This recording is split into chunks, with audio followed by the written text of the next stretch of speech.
Hello everyone. Today we will study about composition and structure of atmosphere.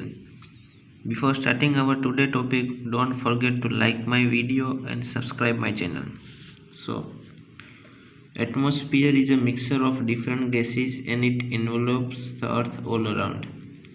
It contains life-giving gases like oxygen for humans and animals and carbon dioxide for plants.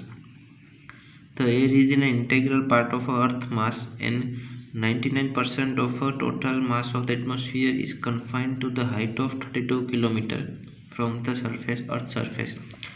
So 99% of the total mass of atmosphere is confined to height of 32 km.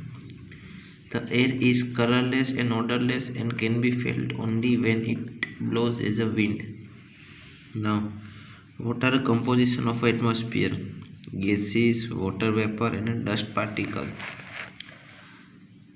The proportion of gases changes in a higher layer of the atmosphere in such a way that oxygen will be almost in a negligible quantity at a height of 120 km. So oxygen will be in negligible quantity at a height of 120 km.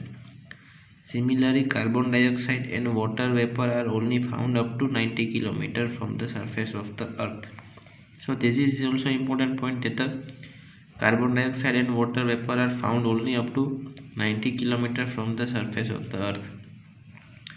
And don't forget to subscribe my channel, and in next video we will see in a brief detail about gases, water vapor and dust particle. Thank you.